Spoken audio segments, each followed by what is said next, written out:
والصلاة والسلام على عباده الذين اصطفى أما بعد فأعوذ بالله من الشيطان الرجيم بسم الله الرحمن الرحيم وَلِتُكْمِلُوا الْعِدَّةَ وَلِتُكَبِّرُوا اللَّهَ عَلَى مَا هَدَاكُمْ وَلَعَلَّكُمْ تَشْكُرُونَ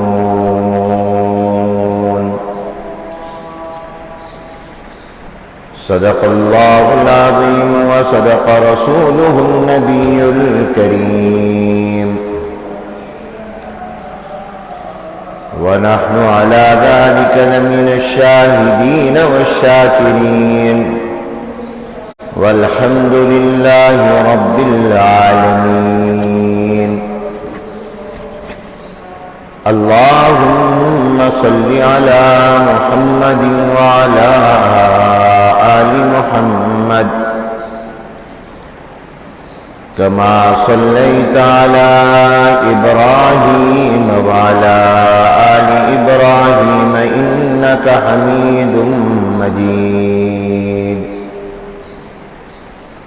اللهم بارك على محمد وعلى آل محمد كما باركت على إبراهيم وعلى آل إبراهيم إنك حميد مجيد بزرگان محترم، معزز حاضرین، برادران اسلام، السلام علیکم ورحمۃ اللہ وبرکاتہ۔ آج کی گفتگو کا عنوان ہے رمضان المبارک کے بعد کی زندگی۔ اللہ تعالیٰ نے اپنے فضل و کرم سے رمضان کا مبارک اور مقدس مہینہ ہمیں عطا فرمایا۔ اس ماہ مبارک میں اللہ تعالیٰ نے روزہ رکھنے اور نماز تراویح باجماعت یا اکیلے پڑھنے کی توفیق عطا فرمائی، قرآن کریم کی تلاوت کرنے یا قرآن کی تلاوت کو سننے کی توفیق عطا فرمائی۔ شب قدر، لیلۃ القدر اللہ نے عطا فرمائی، اور کئی خوش نصیب اللہ تعالیٰ کے مہمان بنے، انہوں نے اعتکاف کی سنت کو زندہ کیا، اس پر عمل کیا۔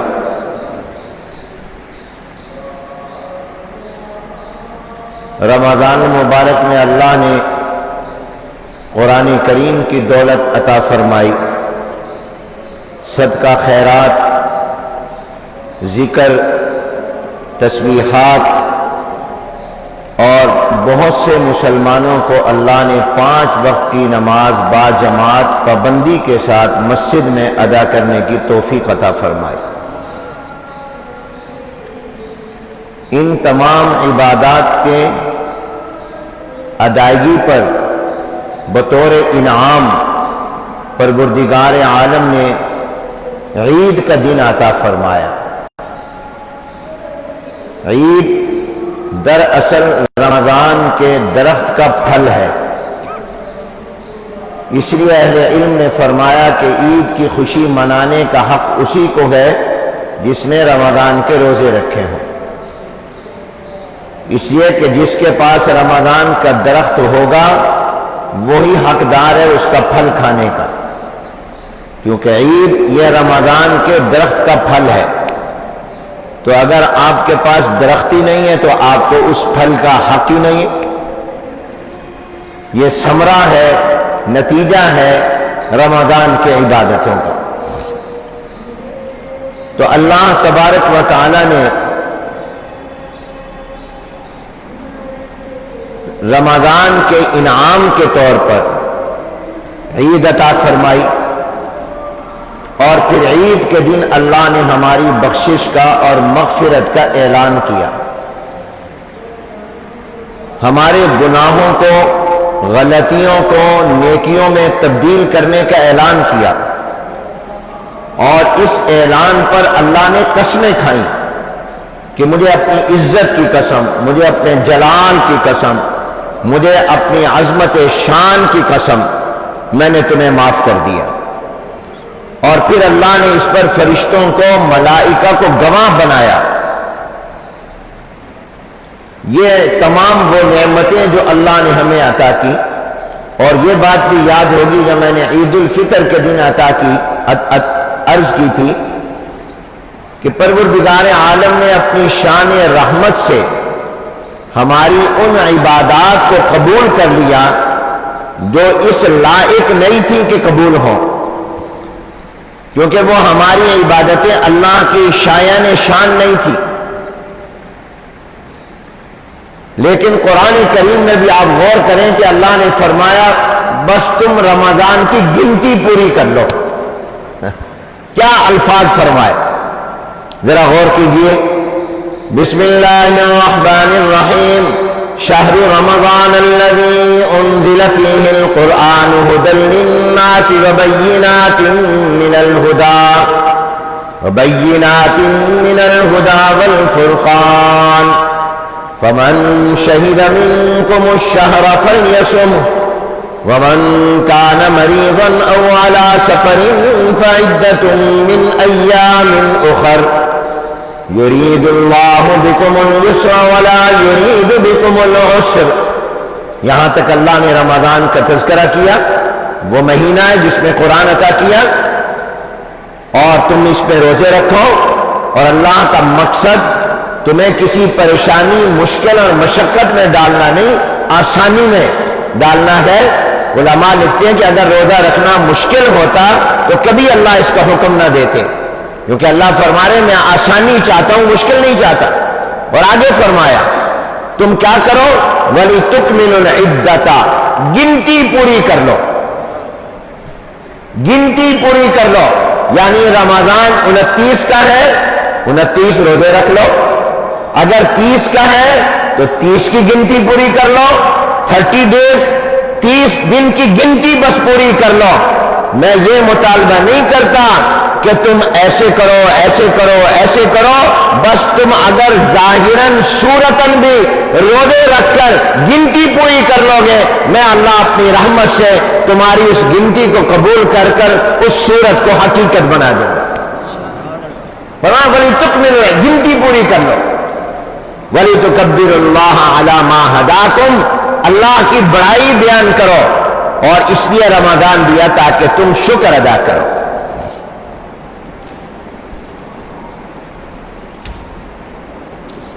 پہلا کام اب رمضان المبارک کے گزرنے کے بعد مجھے اور آپ کو جو کرنا ہے، جس کا حکم اللہ نے اس میں دیا ہے آیت مبارکہ، وہ ہے شکر، کہ ہم اللہ تعالیٰ کا شکر ادا کریں کہ اس نے ہمیں رمضان اور عید عطا فرمائے۔ اور شکر کس چیز کا نام ہے؟ شکر صرف زبان سے نہیں، عملی شکر، اور عملی شکر یہ ہے کہ اب ہم کوئی اللہ کی نافرمانی نہ کریں، کوئی گناہ نہ کریں۔ اہل علم نے بڑی پیاری بات فرمائی، فرمایا کہ روزے دو ہیں، ایک ہے روزہ جو آپ رمضان میں رکھتے رہے، جس کو آپ کہتے ہیں ایک دن کا روزہ، ایک دن کا روزہ رکھتے تھے، رکھتے رکھتے 29 دن کے رکھے، صبح رکھتے تھے، شام کو افطاری کر لیتے تھے۔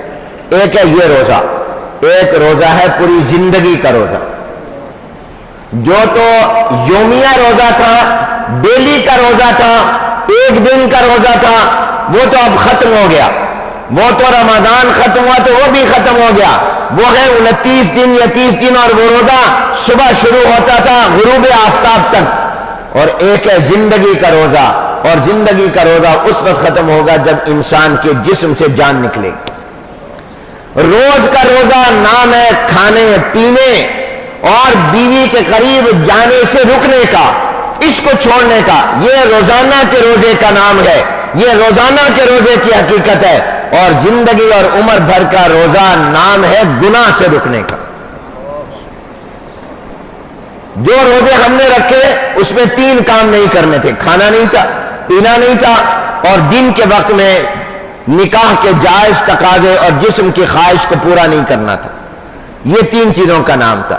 یہ دن کا روزہ ہوتا تھا، اور دن تھے 29، صبح شروع ہوتا تھا شام کو ختم۔ لیکن فرمایا کہ ایک زندگی کا روزہ ہے، اور زندگی کا روزہ یہ ہے کہ جس دن وہ بالغ ہوا اس دن سے لے کر مرتے دم تک کا روزہ رکھے، اور وہ روزہ یہ ہے کہ صرف ایک چیز سے رکے، وہاں 3 چیزوں سے رکنا تھا، یہاں ایک چیز سے رکے، اور وہ چیز ہے گناہ سے رکنا۔ یہ زندگی کا روزہ ہے۔ چنانچہ امیر المومنین حضرت عمر بن خطاب رضی اللہ تعالیٰ عنہ فرماتے اللہ ہمیں بھی ایسی زندگی نصیب فرما دے۔ ایک دن موج میں بیٹھے تھے، فرمانے لگے الحمدللہ جس دن میں نے کلمہ پڑھا اور میں مسلمان ہوا، اور میں نے جناب نبی کریم صلی اللہ علیہ وسلم کے ہاتھ میں ہاتھ دیا، اور میں دامن مصطفیٰ سے وابستہ ہوا اور حضور علیہ السلام کی غلامی میں آیا، وہ دن گیا اور آج کا دن آ گیا، میں نے بائیں جانب کے فرشتے کو قلم اٹھانے کا موقع بھی نہیں دیا۔ یہ حضرت عمر رضی اللہ تعالیٰ عنہ فرما رہے ہیں۔ ہم میں سے کوئی یہ دعویٰ کر سکتا ہے پوری زندگی کے بارے میں، اپنی زندگی کے 1 سال کے بارے میں، اپنی زندگی کے 1 مہینے کے بارے میں، اپنی زندگی کے 1 ہفتے کے بارے میں، اپنی زندگی کے 1 دن کے بارے میں یہ دعویٰ کر سکتا ہے کہ میں نے صبح سے شام تک کوئی گناہ نہیں کیا، اور میرا دائیں جانب کا فرشتہ تو مصروف رہا، بائیں جانب والا فارغ بیٹھا رہا؟ یہ ہم دعویٰ اپنی زندگی کے 1 دن کے بارے میں نہیں کر سکتے۔ حضرت عمر رضی اللہ تعالیٰ عنہ اپنی پوری ایمان لانے کے بعد کی زندگی کے بارے میں یہ دعویٰ کر رہے ہیں کہ عمر نے ایمان لانے کے بعد عمر بھر کے روزے رکھ لیے، اور عمر بھر کا روزہ یہ ہوتا ہے کہ انسان گناہ سے رک جائے۔ اب اللہ نے رمضان المبارک میں 29 یا 30 روزوں کی مشق کرا کے، وہ بھی 24 گھنٹے کا نہیں، صرف دن کا روزہ رکھوا کر، رات کا نہیں، رات کو کھانے پینے کی اجازت دی، کتنی رعایت رکھی۔ اگر 24 گھنٹے کا روزہ ہوتا اور 24 گھنٹے میں افطاری کے وقت 1 مرتبہ کھا کر پھر روزہ شروع ہو جاتا تو کتنی مشکل ہو جاتی۔ شروع میں ایسا ہی تھا، لیکن اللہ نے رعایت دے دی، فرمایا نہیں تم ایسا کر لو کہ افطار کے وقت میں کھا لو اور پھر ساری رات کھاتے رہو۔ تو اللہ نے اس 1 دن کا جو روزہ ہمیں رمضان میں 29 دن تک رکھوایا، اس میں اللہ نے مشق کرائی ہے، ہمیں رکنے اور بچنے کی اور ٹریننگ دی ہے، اور اس سے عمر بھر کر روزہ رکھنا آسان ہو جائے گا۔ کیوں؟ میں نے آپ کو بتایا تھا کہ رمضان کے روزے میں اللہ نے ہماری مشق یہ کرا دی کہ تم نے پیاس لگی تو پانی نہیں پینا، نہارے اور تب بھی نہیں، سخت گرمی اور تب بھی، تنہائی میں اور تب بھی۔ کیوں؟ تمہارا یہ عقیدہ اللہ نے بنا دیا تھا کہ کوئی نہیں دیکھ رہا، مگر کون دیکھ رہا ہے؟ اللہ دیکھ رہا۔ رمضان کے روزے میں دن لمبے، گرمی سخت ہو تب بھی ہم روزہ پورا کرتے، حالانکہ ہمیں ایسے مواقع ملتے کہ ہم چاہتے تو کھا لیتے پی لیتے، لیکن نہیں۔ کیوں؟ ہمارا ذہن یہ بنا ہوا تھا کہ اگرچہ میں اس وقت شاور کر لے رہا ہوں، میں غسل کر رہا ہوں، مجھے ماں باپ نہیں دیکھ رہے، لیکن اللہ تعالیٰ تو دیکھ رہے ہیں۔ تو اللہ نے رمضان المبارک کے روزے میں زندگی بھر کے روزے کی مشق کرا دی تاکہ پوری زندگی کا روزہ رکھنا آسان ہو جائے۔ گناہ سے پولیس نہیں روک آج کر رہے ہوتے، مگر اللہ تو ہر وقت دیکھ رہا ہوتا ہے، تو اللہ نے مشق کرا دی کہ میں تمہیں دیکھ رہا ہوں۔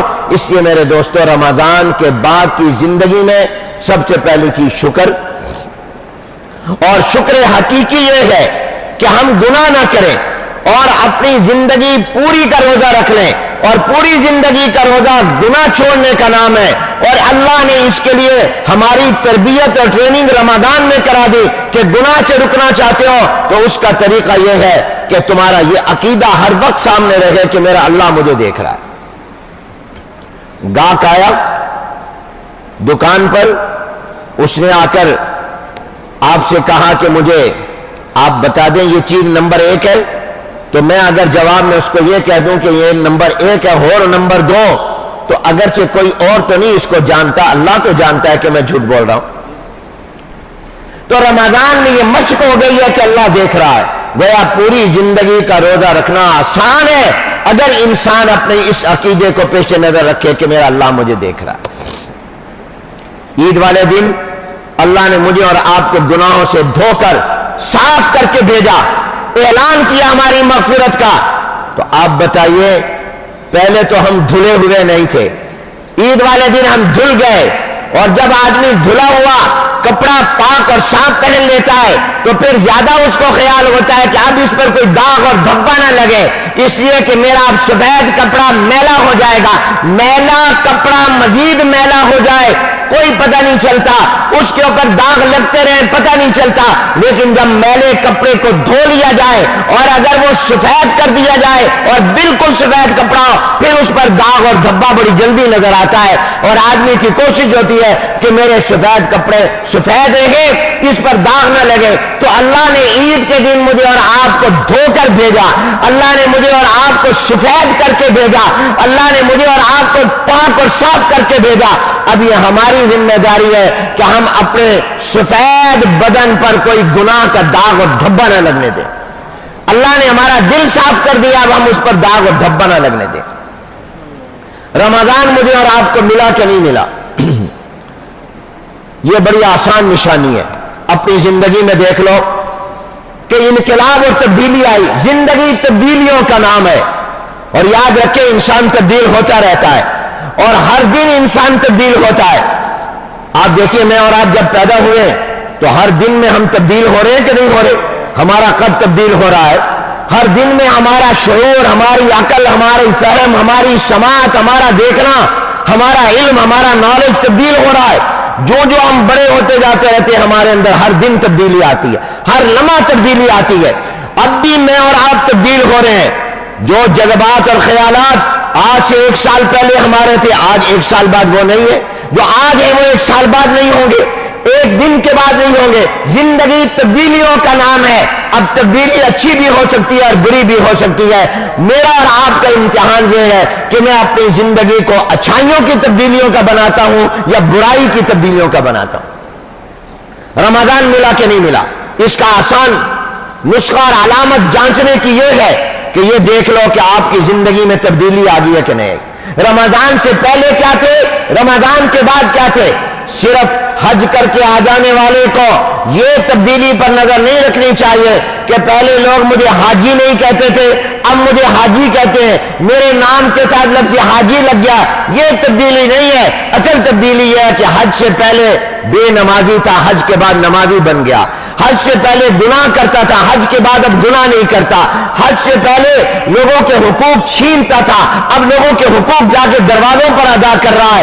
اگر زندگی میں تبدیلی اور چینج آ گئی تو سمجھو کہ اللہ نے آپ کو حج مقبول عطا فرما دیا، حج مبرور عطا فرما دیا۔ حج مقبول کی نشانی یہ لکھی ہے کہ زندگی میں انقلاب اور تبدیلی آ جائے۔ اسی طرح رمضان مجھے اور آپ کو کچھ دے کر گیا کہ نہیں دے کر گیا، ہمیں ملا کہ نہیں ملا؟ اس کا آسان کہیں جانے کی ضرورت نہیں، خود اپنا جائزہ لے لو کہ آپ کے دل میں، آپ کے اعمال میں، آپ کے اقوال میں، آپ کے اٹھنے بیٹھنے میں اور آپ کی زندگی میں اب تبدیلی اور انقلاب آیا کہ نہیں آیا؟ میں آپ خوش نصیبوں کو مبارکباد پیش کرتا ہوں، اس لیے کہ میں آج جمعے میں ایسے لوگوں کو دیکھ رہا ہوں جو ماشاءاللہ سب سے پہلے آئے اور جمعے میں آگے آگے آ کر بیٹھے، فضائل اور فضیلتوں کو حاصل کرنے کے لیے آ کر بیٹھے۔ معلوم ہوا کہ آپ میں رمضان تبدیلی پیدا کر گیا۔ آپ میں سے بہت سے لوگوں کو میں نے رمضان سے پہلے والے جمعوں میں اس طرح پہلے مسجد میں نہیں دیکھا جس طرح رمضان کے بعد دیکھ رہا ہوں۔ اس پر آپ کو، کیونکہ حضور علیہ السلام سے پوچھا گیا یا رسول اللہ ایمان کی نشانی کیا ہے؟ ایمان تو اندر ہے، ہمیں کیسے پتا چلے کہ ہمارے اندر ایمان ہے؟ فرمایا جب نیک کام کر کے خوشی ہو اور گناہ کر کے پریشانی ہو تو سمجھ لو تمہارے دل میں اللہ ہے۔ یہ علامت ہے، نشانی ہے ایمان کی۔ اگر گناہ کر کے کوئی پریشانی، بے چینی نہیں، اضطراب نہیں، بے قراری نہیں، کوئی ندامت نہیں، اور نیک اعمال کر کے کوئی خوشی نہیں، تو فرمایا پھر سمجھو تمہارا ایمان نہیں ہے، اور اگر نماز پڑھ کے نیک اعمال کر کے خوشی ہو رہی ہے اور گناہ کر کے پریشانی ہو رہی ہے تو سمجھ لو تمہارے اندر ایمان موجود۔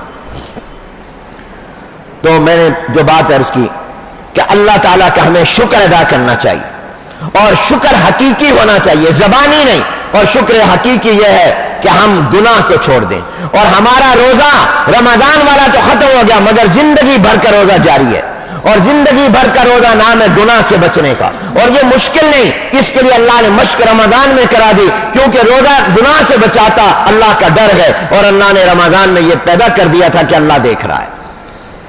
اور ساتھ میں نے یہ بات بھی عرض کی کہ رمضان مجھے اور آپ کو ملا یا نہیں ملا، اس کا اندازہ اب رمضان کے بعد کی زندگی سے ہوگا۔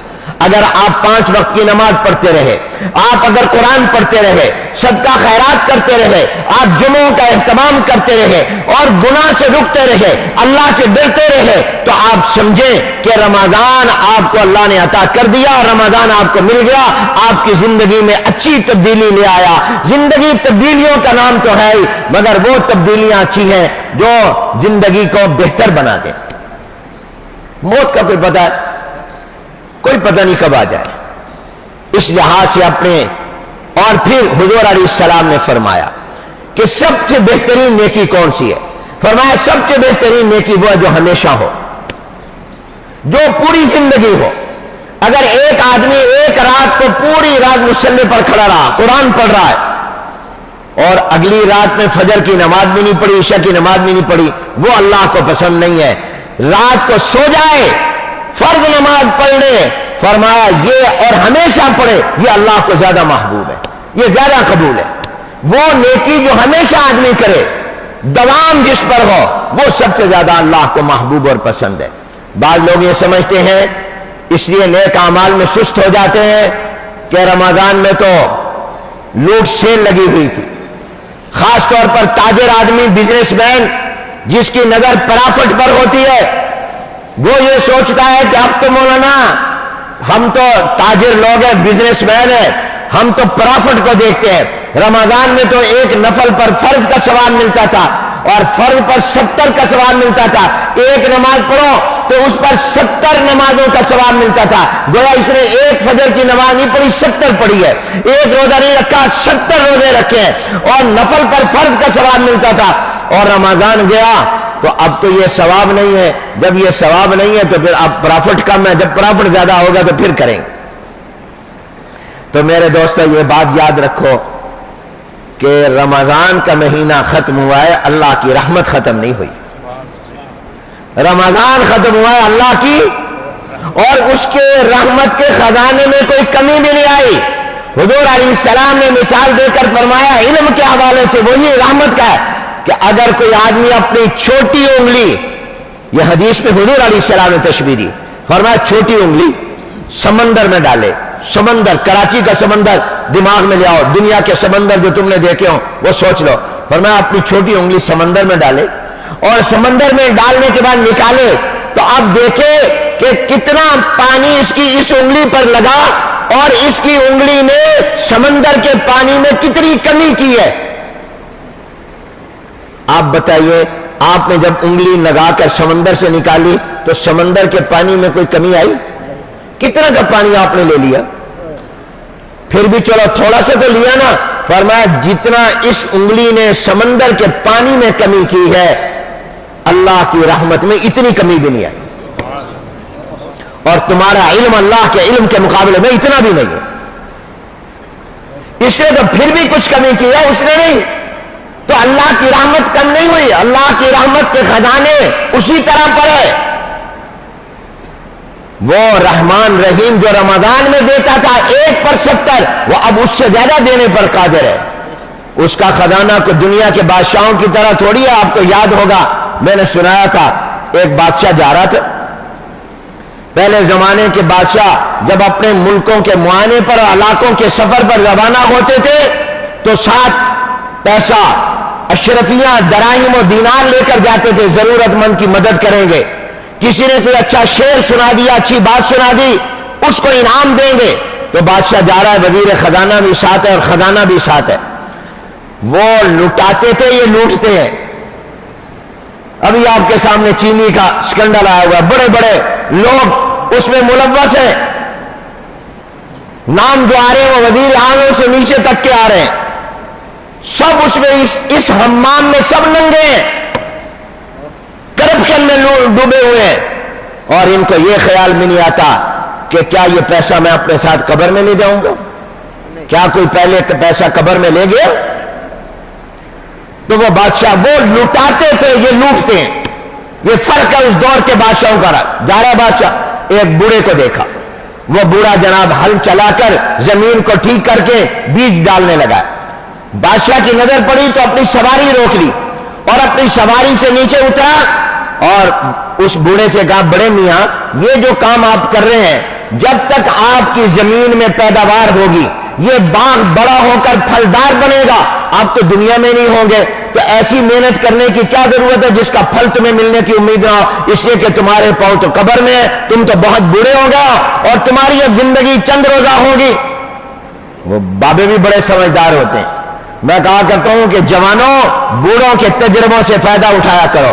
اگر کوئی بوڑھا باپ اور کوئی بوڑھا اور بزرگ یہ کہے بیٹا یہ کام نہ کرنا، اس میں نقصان ہوگا، یہ کرنا، تو اس نے جو بات کہی ہے وہ اس کی 40 سالہ زندگی کا تجربہ ہے، وہ جو آپ کو دے رہا ہے، اور آپ بغیر 40 سال کے وہاں پہنچ گئے جہاں وہ 40 سال کے بعد پہنچا۔ اس کی قدر کرو، اس کے اس مشورے کی۔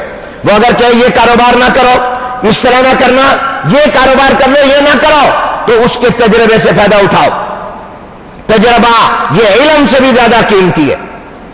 ایک آدمی کے پاس ڈگریاں ہیں، ایک کے بعد تجربہ۔ ہم دیکھتے ہیں ہم کئی انجینئر رکھتے ہیں یہ مسجد اور تعمیرات کے لیے، وہ انجینئر بعض اوقات غلط بات کرتا ہے، کام کراتا ہے، جو تجربہ کا ان پڑھ ہوتا ہے وہ اس سے زیادہ اچھا ٹھیکیدار کام کرا دیتا ہے، کیونکہ اس کے پاس تجربہ ہوتا ہے۔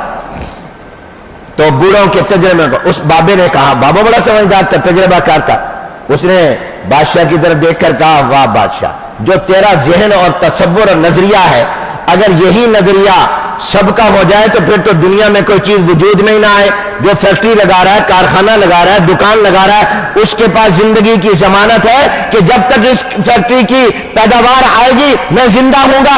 اگر مجھ بوڑھے کے پاس زندگی کی ضمانت نہیں ہے تو کسی جوان کے پاس ہے؟ اگر تیرے والا ذہن سب کا بن جائے پھر تو لوگ کام چھوڑ کر بیٹھ جائیں، پھر تو گھر بنانا اور فیکٹری لگانا، ہر ایک سوچے پتہ نہیں یہ گھر جب تک مکمل ہوگا میں زندہ ہوں گا کہ نہیں ہوں گا، مجھے اس میں رہنا نصیب ہوگا یا نہیں ہوگا۔ بادشاہ خوش ہوا، اپنے وزیر خزانہ کو کہا اس کو ایک تھیلی انعام کی، اشرفیوں کی، سونے اور چاندی کے دراہم و دینار کی دے دو۔ بڑا زبردست جواب دیا۔ بادشاہ نے جب انعام دیا تو وہ بابا کہنے لگا، واہ اللہ تیری شان، تیری قدرت، لوگوں کو تو پھل ملتا ہے درخت اور باغ بن جانے کے بعد، میرا تو ابھی بیج ڈال رہا ہوں مجھے پہلے ہی پھل مل گیا۔ وہ بادشاہ خوش ہوا، انہوں نے کہا بڑا پیارا جواب دیا، قدردان لوگ ہوتے تھے۔ وزیر خزانہ کو کہا اس کو ایک تھیلی اور دے دے۔ اب اس نے ایک تھیلی اور دے دی تو وہ بابا بہت سمجھدار کہ واہ رب تیری قدرت، تیری رحمت، لوگوں کو اپنے باغ کا، زمین کا پھل سال میں ایک مرتبہ ملتا ہے، مجھے 2 مرتبہ مل گیا۔ تو بادشاہ خوش ہوا، نے کہا ایک تھیلی اور دے دے۔ اب وزیر خزانہ کو ڈر ہوا کہ سارا خزانہ یہی نہ لے جائے، تو فوراً بادشاہ کو کہنے لگا آگے چلے، اور بھی بہت سے لوگوں میں تقسیم کرنا ہے پیسہ، اور لوگوں کو بھی دینا ہے۔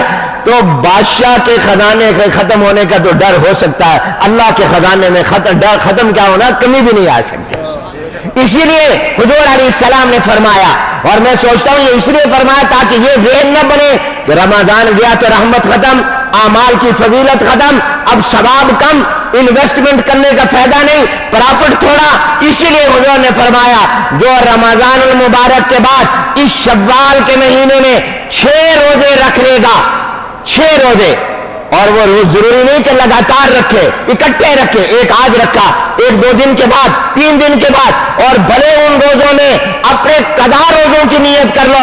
فرمایا جو 6 روزے شوال کے مہینے میں رکھے گا اللہ اس کو پوری زندگی کے روزوں کا ثواب عطا فرما دے گا۔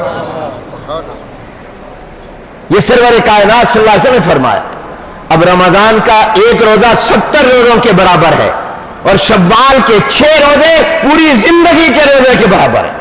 یہ 6 روزوں پر یہ نہیں ہوگا کہ آپ نے 6 روزے رکھے، بلکہ یہ کہا جائے گا گویا پوری زندگی آپ روزے دار رہے ہیں، آپ صائم الدہر ہیں، عمر بھر کے روزے دار بن جائیں گے، اور آپ کو حضور سے نسبت مل جائے گی، کیونکہ حضور نے ساری زندگی روزے رکھے صلی اللہ علیہ وسلم۔ ان 6 روزوں کے ساتھ تھوڑی سی مشابہت مل جائے گی، حقیقت تو نہیں مل سکتی، کچھ نہ کچھ نقل تو ہو گئی۔ یہ اسی لیے فرمایا تھا کہ یہ دینو اب نماز کا اگلے رمضان میں پڑھیں گے، نہیں اب بھی پڑھو، اللہ کی رحمت تمہاری طرف متوجہ۔ یہ مت سوچو کہ اب میرا ثواب، اب نہیں، اب بھی پرافٹ بزنس مین اور تاجر اور سرمایہ دار کو میں کہتا ہوں، ایک تو تم سرمایہ دار اپنی انویسٹمنٹ کی حفاظت کرتا ہے، تو رمضان کی نیکیوں کی حفاظت کرو، ان اعمال کی حفاظت کرو۔ وہ تاجر، وہ سرمایہ دار عقل مند نہیں کہلا سکتا جو اپنے سرمایہ کی انویسٹمنٹ کا نقصان کر دے، اس کو ضائع کر دے، اس کی حفاظت کرو۔ تو تم نے رمضان میں جو نیکیوں کی انویسٹمنٹ کی ہے اس کی حفاظت کرو، اور حفاظت یہ ہے کہ وہ اعمال ہمیشہ کرو، ان نیکیوں پر دوام کرو، گناہ سے اپنے آپ کو بچاؤ، اور پھر یہ بات بھی یاد رکھو کہ تمہارا پرافٹ بھی اب کم نہیں ہوا، پرافٹ بھی تمہارا بڑھتا جا رہا ہے۔ وہ جو انویسٹمنٹ ہے اس کی حفاظت بھی کرو، آگے مزید بزنس کرو، کیونکہ آگے بھی تمہارے لیے رحمت کے دروازے کھلے۔ مومن وہ ہوتا ہے جو لالچی ہو، جو حریص ہو، کس چیز پر حریص ہو؟ نیک اعمال پر۔ میں پڑھ رہا تھا حضرت حاجی امداد اللہ مہاجر مکی رحمت اللہ علیہ، سید الطائفہ، جو دیوبندیوں کے بھی پیر ہیں اور بریلویوں کے بھی پیر ہیں، وہ شخصیت ہے جن کو سب مانتے ہیں اور بہت بڑے اللہ والے تھے۔ فرماتے ان کا یہ معمول تھا کہ جب وہ اپنے گھر سے مسجد کے لیے جاتے تو اگر مسجد کی طرف 2 راستے جا رہے ہوتے، ایک چھوٹا شارٹ کٹ اور ایک لمبا راستہ، تو حاجی امداد اللہ مہاجر مکی چھوٹے اور شارٹ کٹ راستے سے مسجد نماز پڑھنے کے لیے نہیں جاتے تھے، لمبے راستے سے جاتے تھے، اور جب لمبے راستے سے جاتے تھے تو اپنے قدم بھی بڑے بڑے نہیں، چھوٹے چھوٹے اٹھاتے تھے۔ اگر 100 قدموں سے آدمی مسجد پہنچ سکتا، وہ 150 قدموں سے مسجد پہنچتے۔ کیوں؟ پوچھا حضرت ایسا کیوں کرتے ہو؟ لمبے راستے سے مسجد کیوں جاتے ہو اور قدم چھوٹے چھوٹے کیوں رکھتے ہو، اور 100 قدموں کی بجائے 150 قدم؟ فرمایا اس لیے کہ میرے نبی نے فرمایا جو آدمی نماز کے لیے مسجد کی طرف جب جائے تو ہر قدم پر اللہ ایک نیکی دیتا ہے، ایک گناہ مٹا دیتا ہے۔ میں چاہتا ہوں مجھے زیادہ نیکیاں مل جائیں، میرے زیادہ گناہ ختم ہو جائے۔ یہ حاجی امداد اللہ مہاجر مکی لمبا راستہ اختیار کرتے، کیوں؟ وہ حاجی امداد اللہ جس کی زندگی عبادت میں گزری، جو بہت بڑے اللہ کے ولی ہیں، لیکن کیوں لالچ ہے کہ یہ نیکی بھی مل جائے، یہ نیکی بھی مل جائے، یہ نیکی بھی مل جائے، یہ نیکی بھی مل جائے، یہ بھی میرے ہاتھ سے نہ جائے۔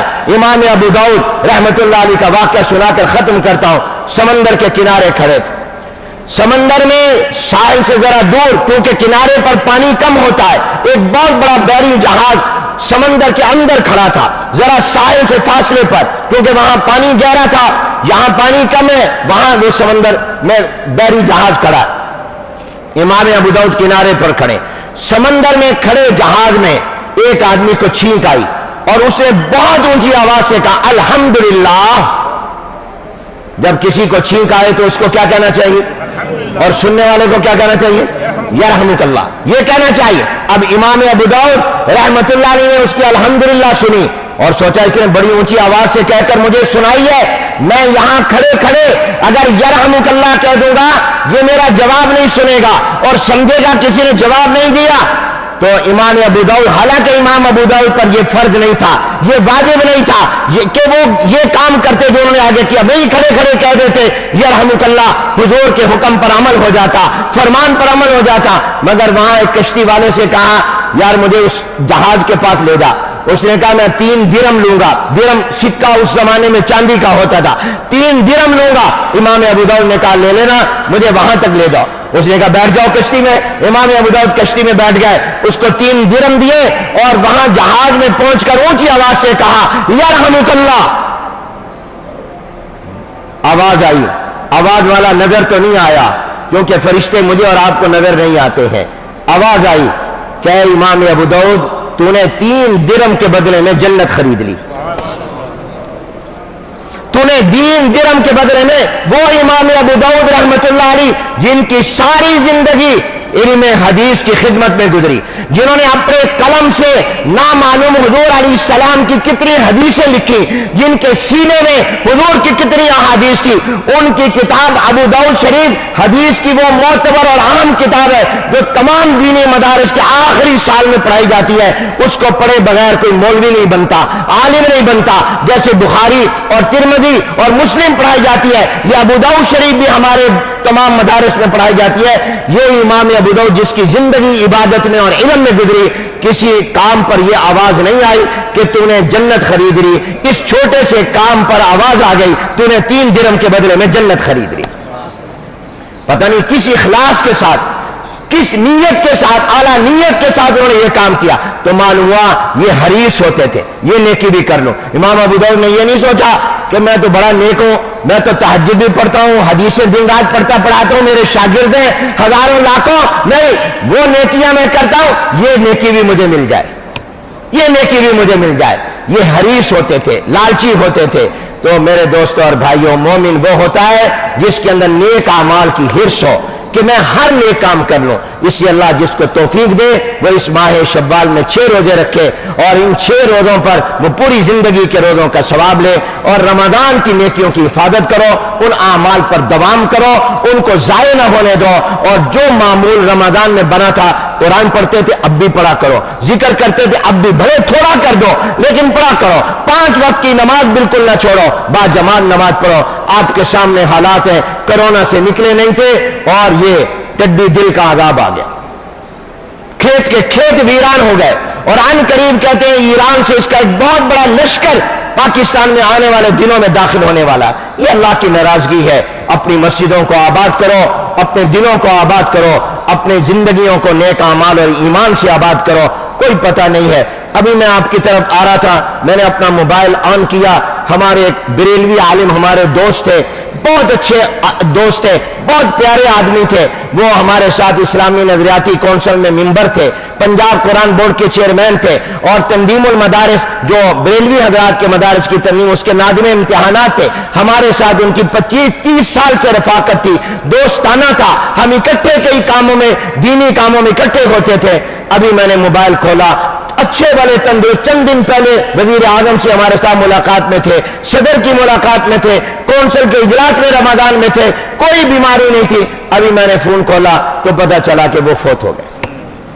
اچانک آج اللہ کو پیارا، اللہ ان کی مغفرت فرمائے، درجات آخرت بلند فرمائے، اور ان کے اللہ تعالیٰ لواحقین کو صبر جمیل دے اور ان کی دینی خدمات کو قبول فرمائے۔ یہ زندگی ایک بلبلا ہے، اس لیے میرے دوستو ہر وقت اللہ کے سے ڈرتے رہو، نیک اعمال کرو، تیاری کرو اور حریص بنو، جس طرح ہمارے بزرگ جو تھے وہ ہر نیکی کے لیے حریص ہوتے تھے۔ وآخر دعوانا الحمدللہ۔